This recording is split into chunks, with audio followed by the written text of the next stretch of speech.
I don't know. Them can't tell me nothing else. I'm a suspect. I'm not suspect, I am suspicious. I am extremely suspicious. If you know the history inside of this place right here, if you know about Black Wall Street, then you would be extremely friggin' suspicious. I am suspicious as hell. Especially, there's something that struck me when Mr. Lowell Hawthorne said that he was, how do you call it, blackmail or extorted by Italian mobsters when he first started out the Golden Krust franchise, when he first started out his first Golden Krust stores, right? Now, to see, and he overcame all that. To see his achievements, I'm sitting here and I'm reading through them again, and I'm thinking, a man like this just don't just kill himself, so. A lot of people are saying to me, yo, SouFlo, it is definitely some foul play to this, because the news is saying that it was 2 shots to the head. After the first shot to your head from a gun, you don't have the strength to pull the trigger another time for go off number 2. I don't know. I have not seen it anywhere that it says 2 shots, and I have asked people to send it to me, even though a lot of people are saying on SouFLoTV that he was shot twice. Me not see it nowhere yet. So if you see it, please send it to me. Leave it in the comment section below so the rest of us can read it, right? But anyway, the management of Golden Krust Caribbean Bakery has issued a statement following the death of their founder and CEO, Lowell Hawthorne. Mr. Hawthorne, which was 57 years old, reportedly shot himself inside a Golden Krust factory on Park Avenue building near East 173rd Street in Claremont, New York on Saturday. Our hearts are broken and we are struggling to process our grief over this tremendous loss. I'm going to walk y'all through something. Stay tuned. Lowell was a visionary, entrepreneur, community champion, and above all, a committed father, family man, friend, and man of faith. Golden Krust shared this on Facebook on Sunday, which is today I'm doing this video. Golden Krust expressed gratitude to the outpouring of sympathy and love. Your support means the world to us, and we ask that you keep us in your prayers, the company added. Hawthorne is survived by 4 children and his wife, who is Lorna, which will be very wealthy after his passing, might I add. And him live to see him children then pass the worst. But that's not what we are going to get to today. In the next 3 minutes, let's focus on this. Watch this. Lowell Hawthorne is the son of Ephraim and Mavis Hawthorne, founders of Hawthorne and Sons Bakery in St. Andrew. So it was his parents' dream and vision that he actually took and worked it into what Golden Krust is today. Did y'all know that? Golden Krust Caribbean Bakery and Grill is the brainchild of Lowell Hawthorne's parents. In 1989, Lowell Hawthorne, along with his wife Lorna, 4 of his siblings, and their spouses, so that at 8 plus 2 are 10 people that pulled together their resources to open the first Golden Krust retail location on East Gun Hill Road in the Bronx, New York, after migrating to the US at the age of 21.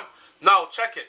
How many of you can say that your family is so unified that you can get 10 people in your family, wife, husband, cousin, auntie, uncle, spouse, to pull together a resource of 10 people's income to open one restaurant?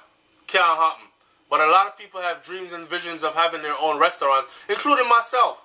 This one hits home very dearly to me, but I'll explain that in another video. Hawthorne is also the author of The Baker's Son, My Life in Business. He wrote that book. Hawthorne appeared in episode 12 of season 7 of CBS Undercover Boss. He was conferred with an honorary doctorate of letters from Medgar Evers College in New York. By 1996, Hawthorne owned, watch this, this is before franchising. By 1996, he owned 17 restaurants throughout New York City. 17. The business became so successful that they were encouraged to create franchises, and they seized the opportunity to do so. That is after owning 17. Do you know what kind of a feat that is? To own 17 restaurants in one city, especially the big dirty apple, New York. Oh my God. So yeah, eyes were on him and his family from day one. So yeah, like I said before, me not think I know suicide. You know, have to come talk to me in the comment section and convince me, say it is. In '96, Golden Krust became the first Caribbean-owned business in the U.S. to be granted a franchise license. That's another huge friggin' feat. But he's a trendsetter, and he's opened the way for many more of us that are visionaries and hope to actually do the same. Stay tuned. Have more upon that too. Horton and his team purchased the entire, check this out, purchased the entire block from 172nd Street to Claremont Parkway on Park Avenue for Golden Krust plants in 1996. Yo, once you start to touch on Park Avenue, you in some serious cock-a-doo-doo shit. You understand? You playing with the big boys' money.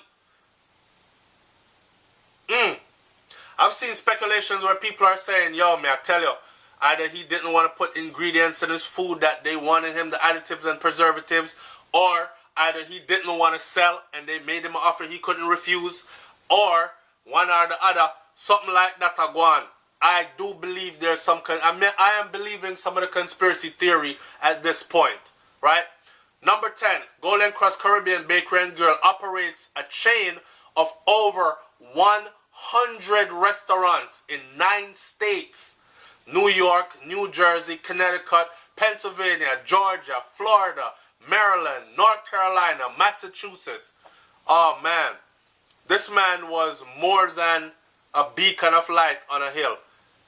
He is the shining example of a brainchild and what we can do if given the opportunity and provided the right finances and guidance. Now, Brent, what you say? You think him just kill himself, or you suspect some foul play somewhere? No Jamaican man of that caliber is just going to kill himself like that and have his children pick up the pieces. That don't make no sense to me. You hear what she just said? Now, I'm going to push her to do one video on FR channel about this. She's saying that no Jamaican man of this caliber would actually just kill himself and leave his children to pick up the pieces. In other words, actually stay tuned. Go on Brains and the Beat at YouTube at some point, and hopefully y'all gonna do one video upon this? Yeah. Please do. Alright? The SouFLoTV, man, like, comment, share, subscribe. Leave your comment in the comment section below. I'm up out of here. Peace. Rest in peace to Mr. Lowell Hawthorne. Rest in Uhuru. Very powerful man. Very powerful. A genius if you ask me. I'm out. Peace.